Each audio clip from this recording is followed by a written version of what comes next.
Previously on last week's episode. It's the same thing.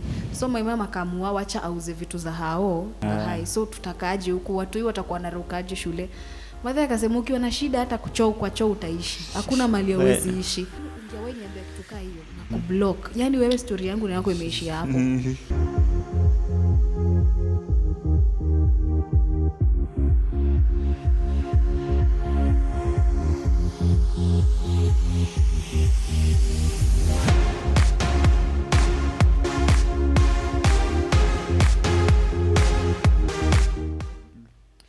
And so I remember at that particular point, ndio I think devil alitake chance ya kuni grab kabisa cause nilikuwa totally in darkness. Yani haungeniambia anything, haungekuja uniambie sijui nini.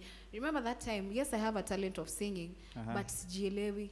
So a lot of people are like, "Eh, Dama manzi, unajua ukianza hii talent yako you never know place yenye itakupeleka. Acha kujaribu."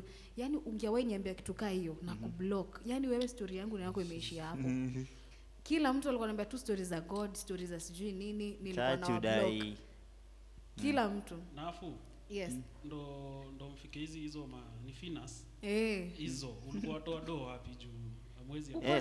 Wacha nikwambie the funniest thing. Unaona ukitakata kukata maji sasa huwezi kosa msanii za kubaya unatokelezea tu. Present. Ilikuwa yani mpaka ulikuwa ukikaa hivi tu, yani mimi nilikuwa nakaa hivi nasema nangu acha ningoje call nijue leo tunaenda wapi. It was that is I used to because nakwambia ilikuwa kaa rendi. So tulikuwa najua saa tu ikifika, so walikuwa na save. Alafu unajua sawa ni maboys, si ni madem. So yeah, ni mamanzi wetu, so acha tuwakete entrance. Kwanza mdem anafuatwa atokelezee. Wewe unatokelezea. Ati kuna madrinks kuja na madem. Ndio hiyo sasa. Ndio nyinyi. Hao watu wakiimba hivyo wanajuanga vitu wanaimba. Kwa si team Subaru peke yake. Si team Na Vasha. Kuna watu wamejituma huku nje. Watu ni wengi wamejituma. So hiyo ndio ilikuwa life but then. So second time imekuja imefika, mama huko ako na stress, anashangaa ataanzia wapi, akaanza kufulia wasema nguo. But sasa hiyo pesa anapata unless iko ni ya food ama ya kuongezea tu ilipe hao. Haiwezi saidia tia shule. So around there my dad came again. Nikafurahi, nikajua tena yani ilikuwa tu namuona najua ni shule. But akikuja tu kumbe amekuja kusurvey. Hakuna kitu ya maana amekuja kufanya alafu anaenda. So I remember that time ikakuja ikafika. And hiyo point sasa ndio nilikuwa nimefika last mpaka nilikuwa nimeona mimi sasa sitawahi enda shule. Yani it's a whole year nafaa kwa form 1 but niko nje. So I remember nikiwa mimi naenda huko navuta hizo mabangi zangu nini. Before that my mama akapatana na a friend of hers, walikuwa mabeshte kutoka kitambo. So wakakuwa tu wana catch up, uliendanga wapi siku hizi unafanyanga nini hivyo. So during the hizo exchangements of experiences, madam akamwambia mimi niko by the way niliolewa na mzungu na stay koma nini. Madha akamwambia mimi na mimi life ilienda hivi bla bla bla, hata Modhoni hajaenda shule, Modhoni is my second name.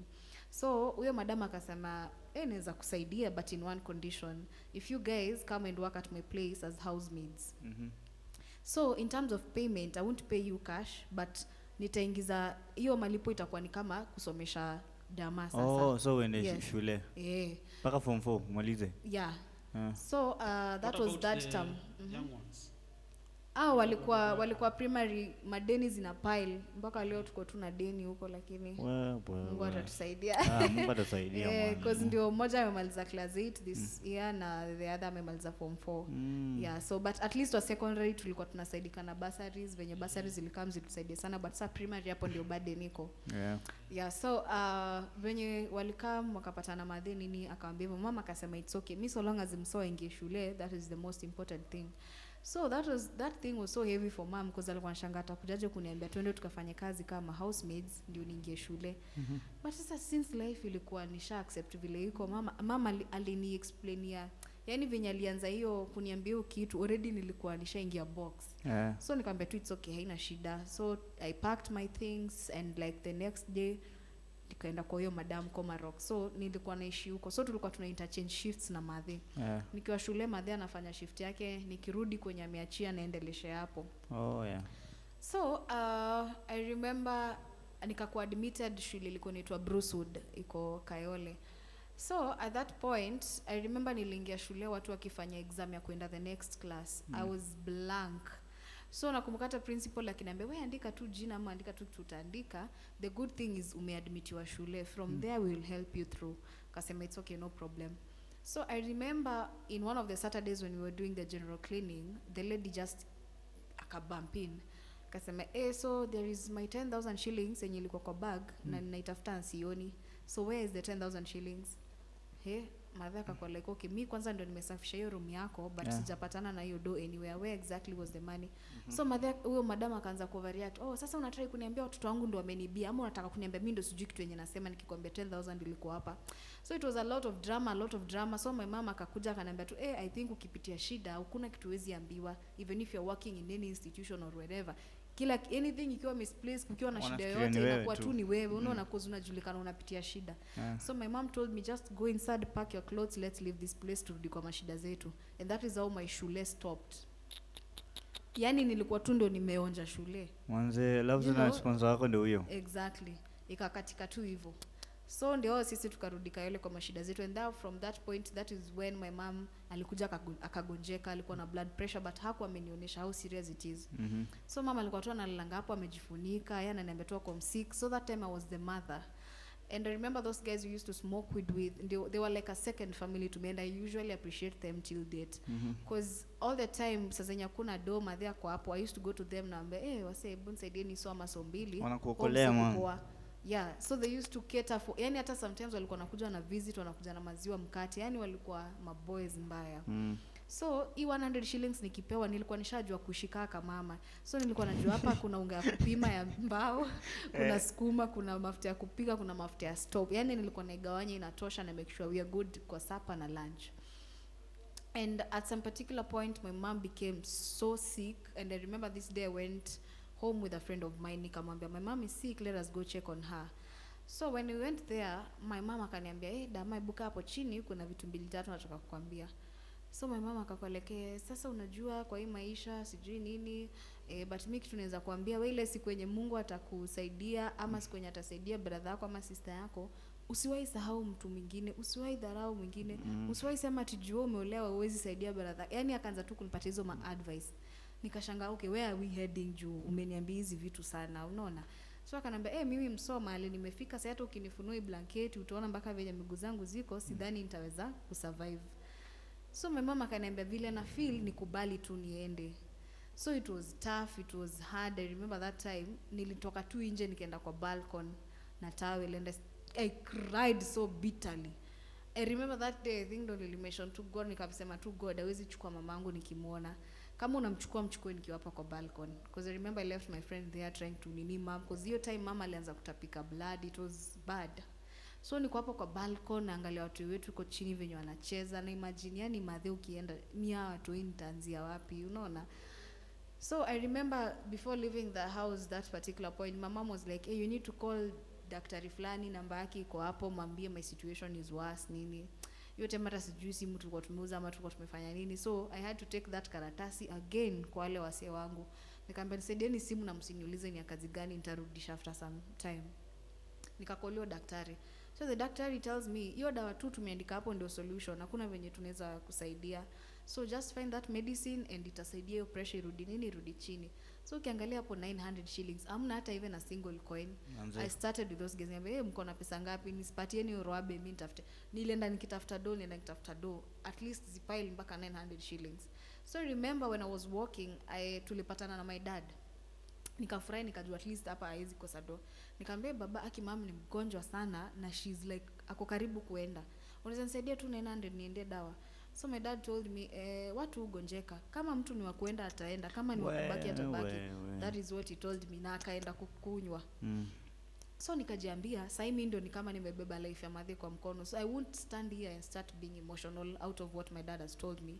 So I continued hustling until I got the 900. Nikakimbia mpaka hiyo Zanaki, nikamwambia nipatie hii dawa. So kumbe it was just 2 tablets. So nikikuja nikipanic cause niko labda madhe ashaenda nini, unajua, but alikuwa hapo, alikuwa anatetemeka like she was freezing, ile serious. Nikamwambia Eva nipatie hii dawa nini. So I remember after tumempatia dawa alikuja akatulia mara moja, like alilala completely. So nikakaa hapo nikamwambia Eva, hebu muangalie kama ameenda. Akasema hapana, usiseme hivyo, I guess ni hiyo dawa ni vile ni strong, so let us give her some time.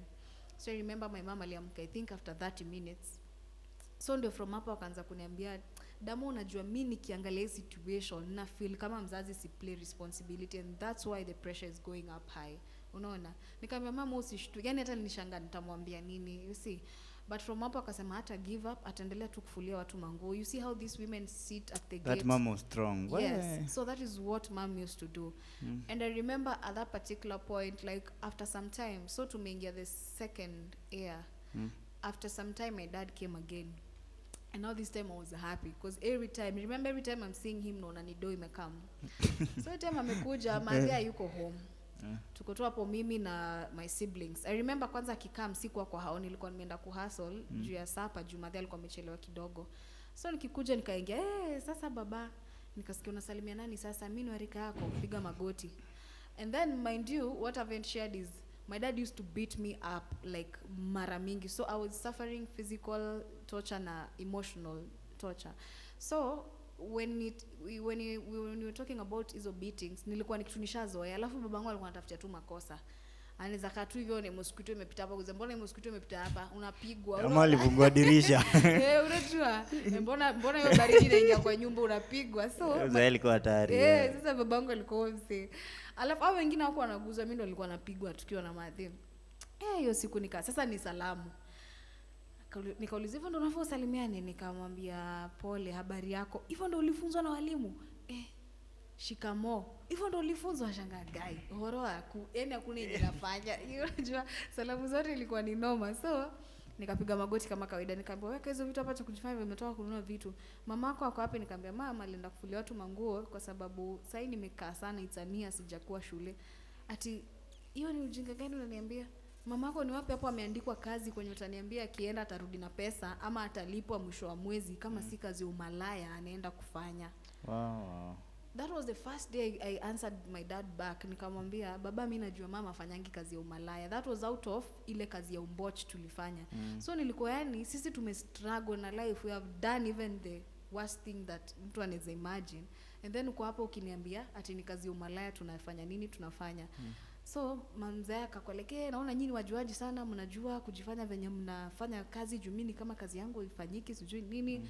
From that point akatoa wallet, akatoa yani alikuwa anatoa do kila mahali alikuwa na, alafu najua ilikuwa ka single room, so kameza akakuwa hapo, nimepiga magoti hapo. Kaniambia unaona hizi ni do niko nazo, na kuanzia leo enda ujue kwa utafanya prostitution, ujue kama utakuwa maid ama chokora, sitawahi kusomesha.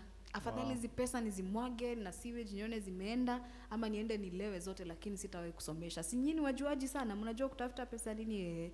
Na that is what happened. That was the last encounter I had with my dad.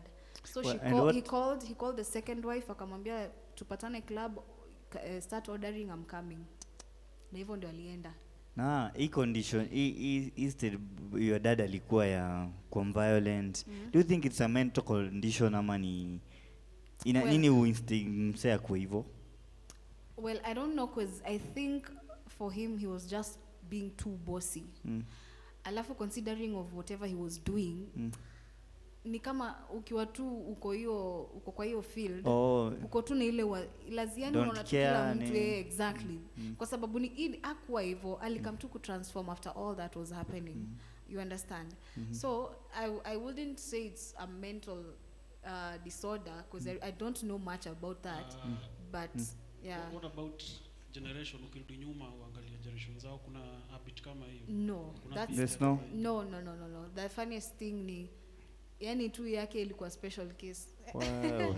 Yake ilikuwa tu special case. Sawa, ndio tuweze kumaliza hiyo story ya vile kumekuwa nini. Labda tuambie sasa mali uko aje, like have you forgiven him nini na where is he right now? And how is mom nini? Yes, vile mliweza ku overcome hiyo story sasa ndio tuingie ni music kwa jana.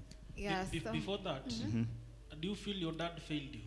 Did he betray you ama alikufail kama wewe? Kama mtoto wake. Okay, nikiangalia during the past, yes he did. But as to where I am right now, I think that was a path that God wanted me to pass through. There was a reason why God put you through that.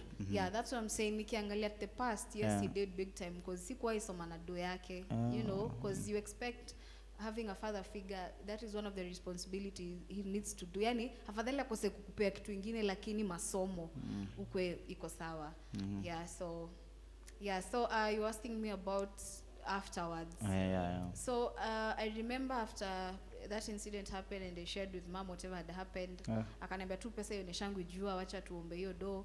Hatukukaa sana, like a week haikuisha tukaambiwa kulikuwa na shootout na kila mtu, hiyo gari yenye walikuwa wameiba kila mtu ameuawa. So the first information tuliletewa is hajulikani kama ako alive. Wow. Yeah. Na hii time umemaliza shule ama bado kwa high school? Sasa si ndo nafaa kwa form 2 but niko tu hapo nje na niko tu yani. So after tumeambiwa hivyo, at some point akakuja kwa most wanted after amejua bado wako, akakuja akashikwa. But mind you, all of his friends, because we used to know them, all of them walikufa. Hakuna mtu mwenye alibaki. All of them. Because like each and every mission when walikuwa naenda, sometimes walikuwa naenda kuna hiyo shootout moja na dedi wana survive. Ilikuwa hivyo mpaka on and off mpaka wote wakaisha. So my dad was the last person mwenye alisurvive. And from hapo ndio akashikwa akapelekwa Eldoret prison, from Eldoret akaletwa Kamiti maximum. And I remember, because you've asked me about forgiveness, number one, it wasn't easy for me. Before ufikia forgiveness alifungwa for miaka ngapi? Number one alikuwa amefungwa kunyongwa. So the president changed that, akasema huyo amefungwa kunyongwa anaikuwa life sentence. So that is what he's serving. Wow. So after that I remember, after that encounter to have na my dad, trust me, I hated my dad with everything, kila kitu. Nilikuwa like, au masaidizi mkuje tu sahi, mimi naweza provide yao msi, like naweza mpeana sasa, hata nikaambiwa hata yani naweza mpea, yani ile bitterness ulikuwa nayo yani. Exactly, ilikama ikagrow ikakuwa tu level nyingine. And I remember mama alikuja akasaidika, at least akapata do yenye naweza kuwa admitted, and that's when I went to Kirinyaga Girls. So nikiwa huko, wacha nikuambie, nilikuwa nakaa mtu wako waldi yake. Cause nilikuwa nakaa huko nyuma, kila kitu inaanza ku accumulate, accumulate. Yani nilikuwa like, yani nimepitia, ilikuwa hivyo. So I remember at some point one of the teachers wa CU alikama kuna Dama, by the way unakuanga so absent, he decided to call me kwa hall, and I think that was the first time I spoke out whatever was happening around me. So I told the teacher, and the teacher was like, no Dama, you're not supposed to hate or at your dad, you're supposed to love him. Especially say unafaa uombe Mungu aishi maisha, usiombe adedi. Muombe Mungu aishi maisha na Mungu azidi kukubariki. Nikamwambia teacher, acha nikwambie, you don't know what I've gone through.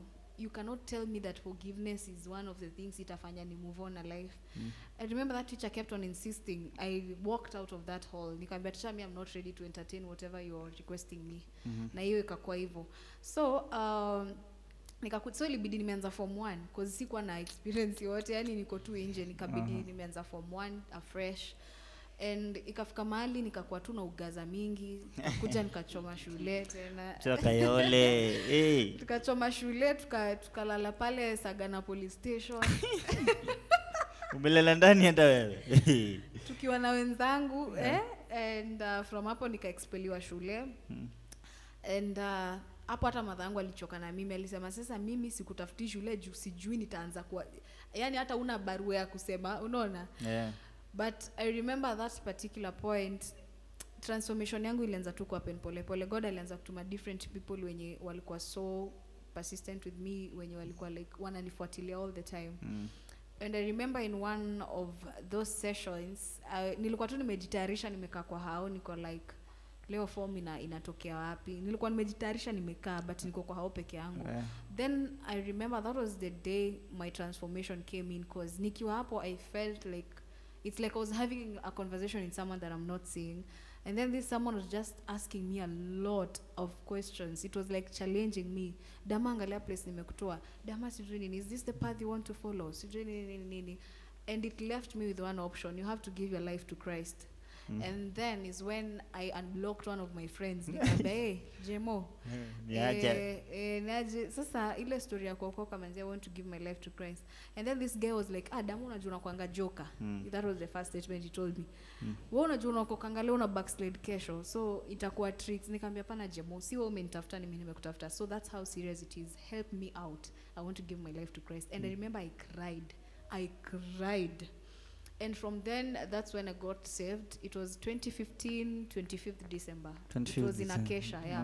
Na tulikuwa na yeye, and together with other people we were with. And my transformation happened so fast because siku struggle. Ona venye ati mtu anaambanga ndio transform, unaachanga vitu tu pole pole. Kama ulikuwa unavuta bangi, unaacha, unavuta kesho kutwa hivyo. Yangu ili happen with immediate effect. Hata kuenda rehab or something. Sikuenda rehab, but yama nilistruggle hivyo. Yani nilikuwa napita hivi nasikia harufu ya bangi, nasikia harufu ina irritate. Yani hivyo ndio God alikuwa amenipanga. Nilikuwa naona msichana chana shanga dem ako serious na life. Yani unaweza fikiria ni transformation ilikawani, but it was just some few days. And that is how God transformed me. Nikaka tu, yani I'll send you my pictures, think you're going to post it. Yani uone venye nilikuwa nakaa before na sasa hivi venye niko, you'll see the huge difference and what I'm talking about. And so from then I remember God akakuja akanisaidia nikapata shule nikaenda St. Valentine's Machakos. And from then that is when I began my salvation journey. And trust me, God has been faithful, and through that process that's when I was having this ikitu ilikuwa na ni hunt, like you have to forgive your dad, but I'm like, hey, that is the last thing I'll ever do in this world, but yani afadhali kitu kingine come up, lakini siku forgive my dad. But it kept on hunting me hata nikilala. Yani nilikuwa nakaa hivi niko, Father Lord bless this nation, nasikia forgive your dad. So sikuwa na option. I remember, yes. So through my prayer, nikiwa tu kwa maombi nikasema, God, kama ni wili yako make forgive mzae, let your will be done. It was just as short as that. And I felt so relieved. I started crying and I was like, I have to look for this man. I have to go face him and tell him that I've forgiven you. And that is what happened. What about your siblings? Will you forgive pia? Well, personally hao kwanza wame go through a lot, because I remember when my dad was absent, even after ameshikwa, tuliwadanganya mzae alienda Sudan job. So walikuwa leke mbona mzae apigi nini. It was hard because ulikuwa unashanga utambiaje hawa watu. Hawakuwa wanajua anything, tulikuwa tunawaficha. Until time nilikaa hivi nikamwambia mom, you'll have to tell these people whatever is going on. And I told my brother, unajua pia wanaume mnafichanga. Sijui pia nyinyi unajua mnakanga tu mko chilled. It's okay. Hatujui ni nini, hatujui venye unajua sisi association. Unajua sisi madem sisi ni watu wa emotions sana. Like guy that unajua. Mwanaume anakufia ndani tu. Exactly. Mwanaume ni kuvumilia. For them sijawai, by the way, the funniest thing, I've never sat down with them and asked them, what do you feel about this situation? But all in all, that happened. Na nikakall mom nikiwa shule, nikamwambia mom, nataka unipeleke kamiti, I want to forgive dad. So mama alikuwa like, uko na kichwa mzuri wewe, unajua mwanaume ndio amefanya ukapitia vitu zenye umepitia sijui nini. Nikamwambia mama, so hata yako amemforgive yeye personally, hata yeye sahi ako tu hivyo. I understand her because kila mtu ako na time yake tu. Unajua itafika tu time, I think healing is not ati unamka tu hivi and then the kesho it's a process. Bro Julie wa mama yangu tuko sawa, mimi nimekusamea. Unajua si kitu ya kulala unaamka unajua it's process. But all in all, God ndio anatusaidianga through that journey, because trust me, without God that is very impossible. Maybe mpaka leo ningekuwa tu na hiyo bitterness kabisa na singekuwa maybe venye niko sahi. But nika plead na mama akakubali. We went to committee. It was hard. I remember like the first 30 minutes I was just crying. Nilikuwa nalia. But hiyo session ya hiyo siku ilikuwa tu na God, because I remember after tumeambiwa time imeisha, time ilisha tu nikilia, si kuongea. But ndani niko tu God nisaidie, because whatever message I had brought today, I have to deliver it to my dad. And when your time tuliambiwa imeisha, nakumbuka tukitoka, because mom also started crying. One of the policemen there at the gate said, "Hey mama, mbona unalia? Kuna umesavisiwa vibaya sijui nini?" Akasema hapana, ni venye mfungo wangu nimekaa sana bila kumuona, but nimeambiwa time imeisha. Akaambiwa kuja hata kwa hii gate utamuonea hapa mtaongea na yeye vizuri. And my dad was was so excited to see me, because pia yeye hizo miaka kidogo alikuwa huko, already God alikuwa shanza kumtransform. So alikuwa amechange. Yeah, alikuwa amechange, akaokoka, because uko Kamiti, they like in all prisons they have those kind of sessions, like 1 hour 1 hour rehabilitate even through the word of God. So at that point niko tu ndani naambia tu God akinisaidie ni speak out, and so from hapo ndio nika speak out, nikamwambia dad, mimi niko hapa leo kukwambia nimekuforgive for whatever has happened. Tusahau na hiyo story nini, it's a new chapter. And that is what happened. It wasn't an easy session, but I felt so relieved and I felt so new after doing that. And right now we are the best of friends with my dad.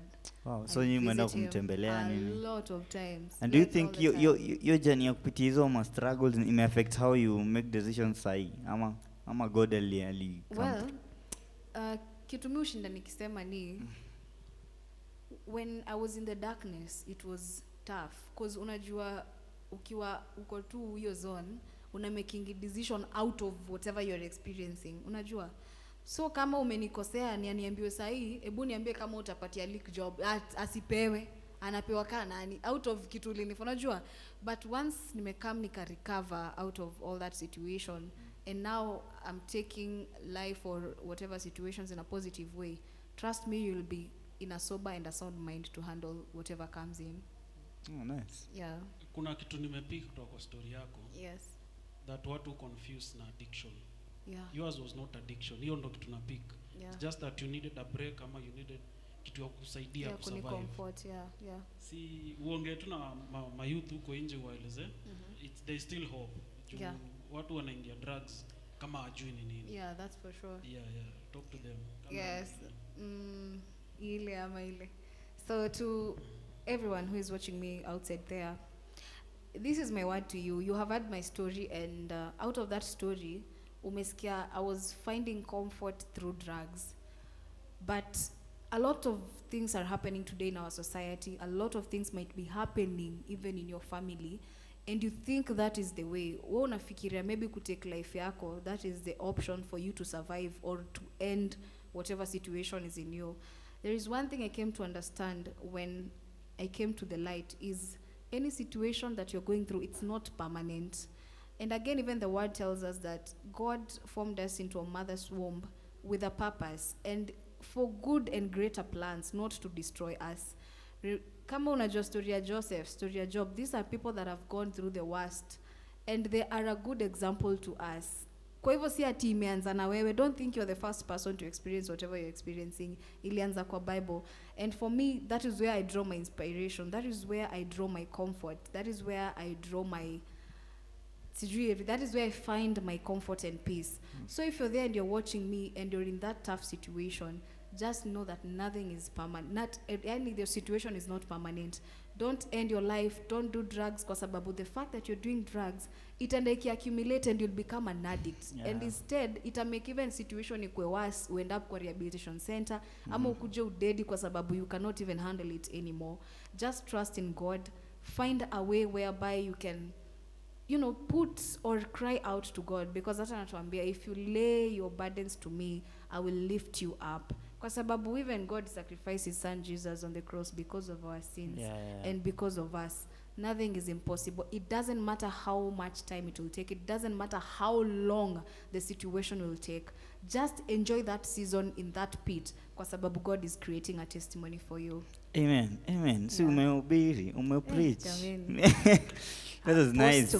So now before to get to your musical journey na mambo events, na vlogging na kila kitu, I want you to perform the next song, which ni Frahia. Ndio? Yes. Perform then tuendelee, ndio? Twende kazi. Haya, karibu sana.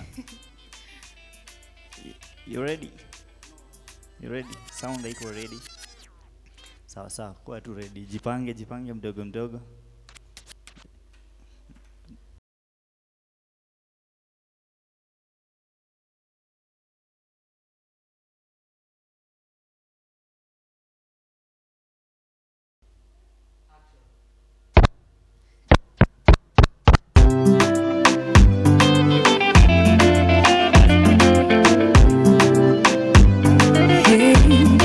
It's a new day.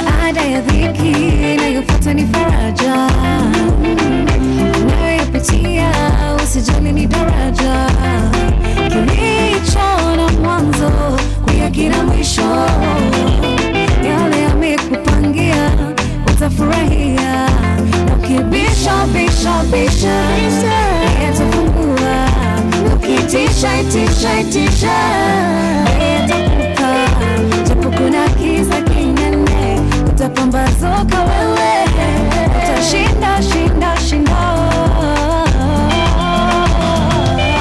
Furahia furahia, siku njema leo, furahia furahia, utaonekana leo, furahia furahia, siku njema leo, furahia furahia, utatabasamu tena.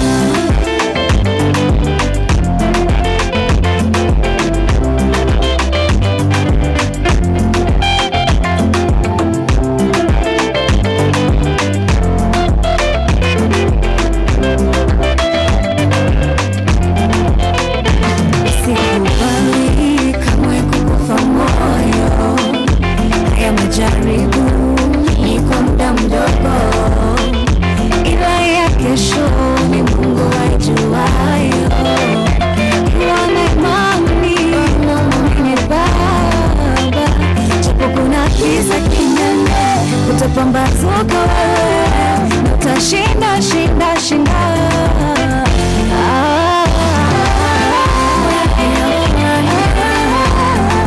Siku njema leo, furahia furahia, utaonekana leo, furahia furahia, siku njema leo, furahia furahia, utatabasamu tena. Furahia furahia, furahia furahia,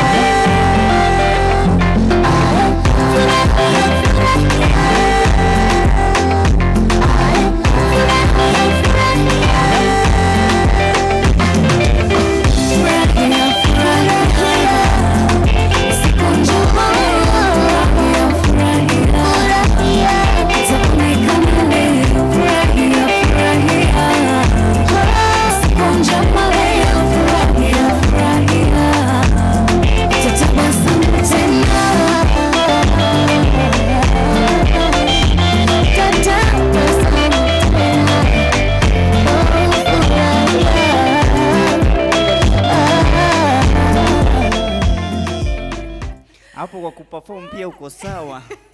Si kuimba tu. Mambo ni kama hayo. Hey, manze, yeye ni mzuri manze. Nashukuru. Sasa ulianza musical career lini? Kuifanya professionally? Professionally kabisa, I think it was after high school. 1990, I don't remember, it was 90. Hey. But anyway, ilikuwa after high school.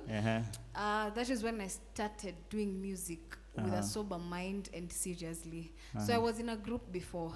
TG Square? Yes, that is where I started. And then after some time, acha niseme nilitoka kiwa Abraham, nilitwa wito kiwa Abraham. Yeah, so from hapo ndio nikaanza my solo journey, but before that I went to music school. Courtesy of DJ Rafi is one of the people who have really held my hand in my musical journey. Wamenisaidia sana. May God bless him so much. Meet aje? So DJ Rafi, I met him tukiwa interview Pambio. So aliniita akaniambia, ushafikiria kufanya music ukiwa solo? Nikasema shida uko TG Square already. Yeah, but that time we had some 2-3 things that were going on. So nilikuwa niko nje but niko, you know. Yeah, so akaniambia I would like us to meet and sit down and talk about that. So I had a meeting with him, and from hapo ndo akaniuliza, why do you sing? Alini challenge sana with questions about the industry, about music and all that. So akaniambia fikiria kwenda music school. Nikasema well, haijai come kwa mind yangu cause mimi ufikiria venye tu niko sawa vocally and musically. Akaniambia, would you like to? Nikasema yeah, given an opportunity I wouldn't mind. And so from there he called Impact Music Academy. That is where I went for my vocal coaching and all that.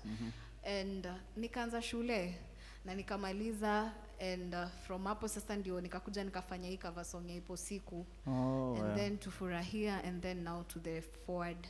Yeah, tunaona difference, tuna growth. There's a lot of growth ukiwa there is a lot because me actually nilikuwa nafikirianga watu wanaenda music school ni watu hawajui music completely, yani wanaenda kufundishwa watu wana talent, ati imba hivi but trust me, I learned a lot mpaka stories, writing music, live performance, kila kitu watu wanafunzwa huko. So ni advisable kama msanii uende usome. Inasaidia sana kwa sababu wasanii wengi, if you've noticed, if you've done events, utaona msanii ukimpatia mic hivi mwambie sasa piga hivyo akapela. Buda. Na hapa studio hakuna wajafinya sauti. Na video show imeisha. Mtakuwa mmedisappoint. Yeah, but if to any artist either anafanya secular ama anafanya gospel, if you're watching me, it is very helpful and advisable if you go to a music school because it has a lot that you'll learn. Does that include watu wa drums, sisi watu wa DJing, production pia? Yes, kwa sababu kila kitu yuko huko mpaka instruments nini. Only that I didn't manage to learn any instruments. Do you know venye sina passion but I'll have to. Na sasa waliamua kusomea YouTube. Unajua kama huyu ni mtoto wa YouTube. Wacha tu tuwasamee kwa leo, but being there physically it helps a lot, yeah.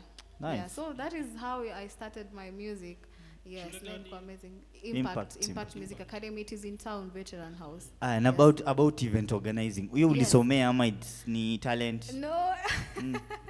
So about event organizing, I remember kabla nifanye ipo siku cause before nianze as my solo musical journey, nilika 2 years without doing anything about music because I had concentrated much on my initiative and the events stuff.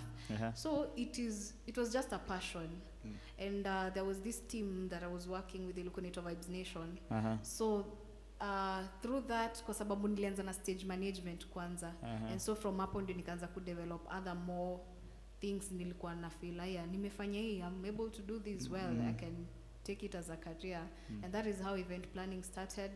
And the first big event we did, it was for Jimmy Gates' comeback.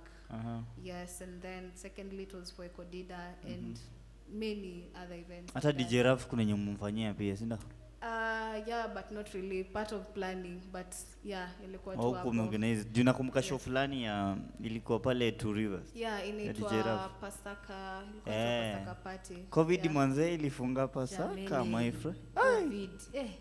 Tumeiombea, tumeikeshea, lakini imeamua tu am here. But everything happens for a reason. For you ilikuwa affect aje? Ilini affect 100%. Juu sasa karibu niende ushago nianze kulima. Wewe unasema ukwenda ushago, si tulienda. Wewe ukwenda. Watu wangu, watu wamekukili follow up, unajua nilienda na nikalima. Tulijaribu kufanya virtual at some point tukachoka because virtual pain and too a lot. Yani tuliona tu but yeah, it has affected me because now you see that is one of the industries that it has really affected 100% because of the gatherings. Alafu unajua tu events zetu si events ati za kuweka watu 20 ati sasa juu inasema mko watu 20. Unajua sisi ni watu wa psych, tunataka watu wakue watu wengi manze. But hopefully zitarudi tu poa and we'll be back at work. But now through that season imefanya mtu learn and unlearn vitu mob sana because a lot of people have discovered doing other things through that time. So wewe ulifanya nini usurvive? Wacha tuseme tu ni grace ya Mungu imenisurviveisha. Grace.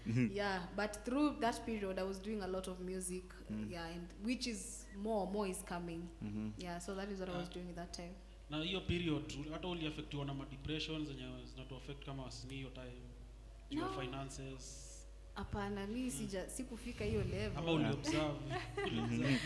Sijafika hiyo level, but let me say during this period kuna watu wana benefit, kuna watu wana learn, kuna watu in affect ile serious, but me asijanifikisha hapo, neither with my family. Of course challenges ziko cause vitu kama house rent nini, but yani God grace yake tu imekuwa sufficient. That is what I can say because so far that as long as uko place unakaa, unakula na uko sawa, you have that happiness, what else do you need?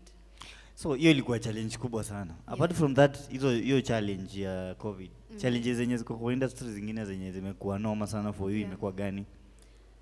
Number one, I think it's finances. because finances is one of the biggest challenge yenye msanii Yeah, mwingine yote true. pale anapitia. That's why unapata msanii alitoa song moja leo atatoa wengine after 2 years, because trust me, you production is not Hey, it's cheap. it's not cheap. Not easy. So that is one of the biggest and the toughest challenge when it comes to any part of industry. But what I can say live here is that I thank God kwa sababu God amenipatia wase wengi sana wenye wako willing kuwork na mimi. Even a lot of them without even paying them. Sasa wanasema tu Dama, mimi nataka tu kufanya projects. Mimi nataka tu. That is how I've been working. So far I haven't struggled in any way in terms of pushing my music, because I think it's something that I lived, I cried praying for, and signed your God and so answered prayers. Yes, that is what I can say. That is what I can say. Talking about projects, so how many projects do you have so far? So far released, I have 3 projects. And another one itakuwa inatoka very soon. Tungoje mtu wa subscribe pale nini channel ubo page na channel pale waanze kusubscribe mapema. Damaris Kimani TV. Yeah, so a lot of projects are coming. Maybe in future collabos, but as for now, like the next project I'm doing, actually it's a collabo. Those tasema na nani, but kuna song in account. Watu watulie or relax. As long as wame subscribe watapata. We'll be serving you tea shortly. Very soon, yeah. So, alafu nime notice recently umeanza kufanya vlogging. Yes, so content yako ya vlogging nini? Mbona cheka wewe? Hiyo vlogger ni jina kubwa. Jina inaweza chota mtu. Wacha nikwambie mtu uanza mahali, unaona? Wewe ni vlogger, unajua vile sisi ma fans. Hey. Si ufuatilia. Mpaka ukikosa kurusha video moja tunasema wewe. So kuna mafans kama mimi personally nimekuwa nikifuatilia vlogs. So ukikosa kudrop video nyingine mimi tutateta. So wewe unataka kutupelekaje na hiyo line? Yeah, so vlogging ni kitu nimeanza, so ijakaa sana. But so far so good, it has been doing good, and a lot of vlogging zangu actually kama ume notice since traveling. I like traveling a lot. So apart from that, I'm planning on giving you more and different content apart from just traveling. Yeah, so kama ujapatana nayo, go to Damaris Kimani TV. Utapata the other side of me hapo. Utapata uhondo. Utapata uhondo. Niwapeleke moja kwa moja hadi kwenye hiyo vlog itakuwa inaenda. Alafu wewe ni CEO. Yes.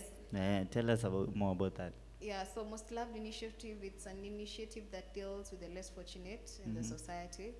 I've focused mostly with the street kids, but with God akiniwezesha, I'm planning to expand because I want to take the ministry pia kwa prisoners and also to the people around wenye wako but they are suffering, because hata huwezi kosa jirani fulani na kuangapo na kuanga amepitia shida sana. True. Yeah, so finances tu ndio zimefanya nika stop kidogo, but through that initiative I've managed to take 2 boys wenye tumetoka nao Jivanji streets. And right now there's something else. They are in school, they are doing great. So make follow up your life yao. Like from scratch. Si ile ati kuwapea tu food, ni hadi kuwa from scratch, and that is what Most Loved Initiative is doing and is planning to do. Sitaki tu kwenda hapo nipatia watoi maziwa na mkate and then I just leave them in that situation. I Most Loved Initiative, it's an initiative that is doing things differently. Yeah, so right now imepause kidogo because I'm trying to find some sources of how I can get money, because our tukika now they need clothes, they need this and that, wakipatiwa break lazima wako na shelter, so it's not an easy thing, it's a hard ministry, but I'm managing, and the fact that nimesaidia watu wawili wakafika mahali wako sahi, for me it's such an achievement and it's such an impact also to their life. Yeah, so that is all about Most Loved. So kuna watu kuna sponsors wana support ama ni wewe tu? No, not really. Sina, imekuwa tu ni mimi mwenyewe. So in future are you looking forward to having sponsors? Yes. Actually that is what I'm working on. It's only that music may take like a lot of my time. True. But on the other hand, it's something, it is part of my plan, because I have to go hard, because na mimi nikiamwanga ni kuenda yani kutafuta, I'll have to until ni fail ndio nione yenyewe kitu haiwezi. But it's something that I'm working on. So how can they get you out? Can they support you? Tunaweza kusupport aje? Yeah, sure. So if you're watching me and you want to be part of this journey, if you want to be a blessing to a son, a daughter outside there, Nipeane namba yangu ama watanijua. Hakuna social media handles ama kitu hiyo. Yes, so unajua kuna watu wenye wako Instagram wako Facebook, but anyway, on Instagram it's Damaris Kimani _ Facebook Damaris Kimani, Twitter Damaris Kimani. Kila mahali ni Damaris Kimani. Yeah, that's where you'll find me. Hata TikTok. Hata TikTok by the TikTok Damaris Kimani na alafu weke namba 8 hapo mwisho utanipata hapo. Nimeona ka video kingine umefanya juzi. Kamesonga kusonga. Mbwakni. By the way, wakienda hapo wasikue shocked. That is me. Msisahau nilisema kuna hiyo character actress inside me. So don't be shocked to be like, guy, huyu ni yule Damaris alikuwa anaimba furahia. Gosh, yeah, it's me. So yeye na mbwakni tu. Ukienda hapo bate vitu zingine usikue shocked. Songe tu nayo follow. Just follow. Yeah. Pale Twitter pale ni TikTok nimeona place ya kujiexpress. Na wasikumizo videos. Songe mbele pamoja. Sawa. So like in 5 years unataka wapi? Gosh, in 5 years, God willing, I want to be the youngest, the youngest, wealthiest lady in Africa. Like, I want to be recognized on making impacts. I want to leave a legacy yenye haitawaisha. Like, it will be an example to any other person, because at my age wase wengi huko shocked wako dama mimi niko 35 na hata sijafikiria kitu kama hiyo. Yaani mimi niko sijui au old na hata sijaifa. So tuseme wewe ni mdogo. Tuseme. But yes, mimi tusiulize numbers. Mimi mdogo sana. Hiyo ukiingia kwa Instagram tuta have a talk, to have a cup of tea and then tujue kama tuta expose. But mimi ni mdogo anyway. So tukasema nini juu mimi nitafia. What are we saying? You are saying in 5 you are how many years old? 5 years, yeah. So in 5 years najiona boss lady place far sana because penye niko sahi so far kwenye God amenifikisha, it is really encouraging me to do even more greater things. So I believe in 5 years I'll be living my vision, I'll be living my life. Yeah, so but mostly to make impact. That is what I'm working on. You know, na feel ni purpose yako. In 5 years, trust me, lazima mutanisoma kwa gazeti. Lakini namba yangu weke tu pale tu. Hiyo namba usidelete.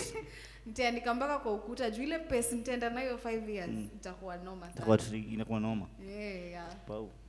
Mimi nilikuwa na idea kuanza vlogging. Sasa hebu nieleze naanzaje na. Hi guys, welcome to my YouTube channel. My name is DJ Q, just in case you didn't know. So, I know a lot of you have been asking me niki DJ aje ama how did I start my DJing. So number 1 unaekela decks juu ya meza, number 2 una fix laptop. Na niulize, kwani vloggers. Lazima useme hi guys. Lazima iko hi. Kama demo unajua mabota kwa okay, spend this on vlogs za maboy apart from ya Jesus. Oya. But ya maboy sana imagine DJ Q ni aje mabuda ni aje wase mimi DJ Q.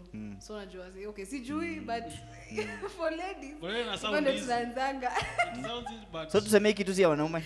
Okay, sijui I haven't seen. Lakini si ujaribu kuwa mwanaume wa kwanza. Hebu imagine niko pale kwa beach. Hi guys.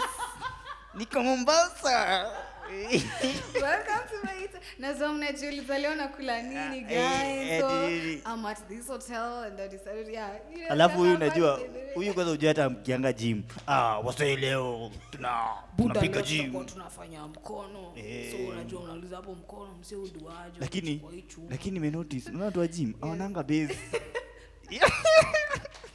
Utafanya DJ ache job. Unajua niko naambia DJ asiwahi kuja job tena. Kwani balance.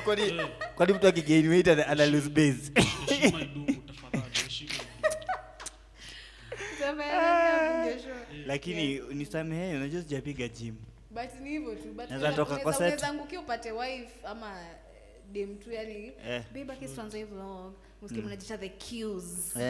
Hi guys, this is the cues. Alafu siri moja ya kuwa na wife kwa vlogging, ajue kucheka.